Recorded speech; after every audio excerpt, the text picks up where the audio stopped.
अजब कुमारी कथा पता है? ठाकुर जी के संग चौसर खेलती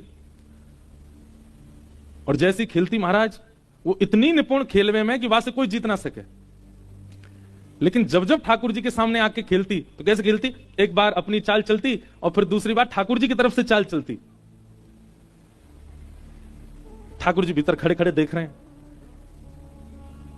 लेकिन जैसे बड़े लोग बालकन को खुश करवे के काजे जबरदस्ती अपनी हार माने, ऐसी अजब कुमारी रोज हार जाती ठाकुर जी से। और ठाकुर जी मंद मंद मुस्काए थे, जीत गयो मैं जीत गयो, मैं तो आनंद में जीत गयो। अजब कुमारी बोली जाने ना है, मैं ही जिताऊं इन्हें रोज। लेकिन एक दिन अजब कुमारी बोली आज ना जीतन दूंगी। और आज जैसी अजब कुमारी आकर के बैठी और वाने महाराज ऐसे ऐसे पासे डारे ठाकुर जी के आगे, श्री जी बाबा के प्रश्वेत के बिंदु प्रकट है गए, पसीना आने लगा ठाकुर जी को। सब रे सखा सब मंदिर के सब जन खड़े के देख रहे हैं। वो सब कह रहे हैं बाबा श्री जी बाबा श्रीनाथ जी आज तो हार रहे हो, अजब कुमारी जीत रही है। और अजब कुमारी ऐसे ऐसे पासे डारे, ठाकुर जी बेचारे घबरा गए। वास्तव में श्री ठाकुर जी के पसीना आने लगे।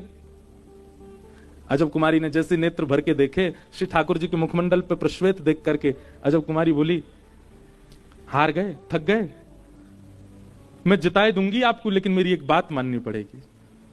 ठाकुर जी मनी मन बोले तू जो कहेगी सब काम करूंगा, तू मुझे जिता दे बस। और अजब कुमारी ने जीतते जीतते ऐसे पासे डारे कि स्वयं हार गई, ठाकुर जी जिता दिए।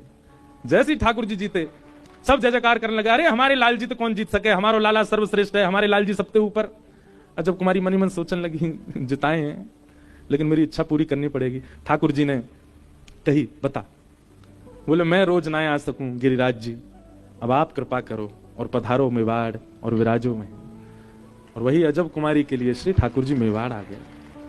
अच्छा ऐसा मैंने हमारे वैष्णव वल्लभ कुल के ग्रंथन में पढ़ी। कई लोग यह बात को माने ना माने, बात सब अपनी अपनी एक है। पर ऐसी एक कथा मैंने पढ़ी कि श्री गुसाई जी एक बार द्वारिका यात्रा पर जा रहे तो वे मेवाड़ रुके, तब ठाकुर जी गिरिराज जी में ही विराजते। बहुत ध्यान से सुनियो। तो मेवाड़ में तब गुसाई जी को यहां कछु अनुभव भयो और गुसाई जी ने तब आज्ञा करी कि यहां श्री जी बाबा कभी पधारेंगे और विराजेंगे।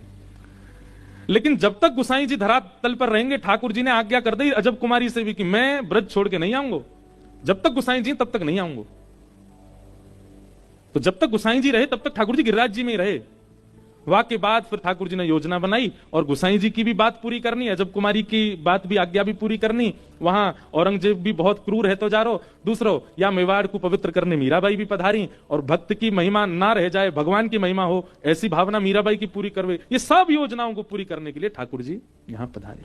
लेकिन ऐसी भावना और ऐसी बात भी कही गई है कि श्री गुसाई जी ही फिर दोबारा पधारेंगे, कभी अवतार लेंगे फिर से वल्लभ कुल में ही, यहीं यहाँ के सेवायत परिवार में फिर से गुसाई जी को ही अवतरण होएगा और वे श्री जी बाबा को फिर से लेकर के श्री गिरिराज जी पधारेंगे, फिर से गोवर्धन में विराजेंगे।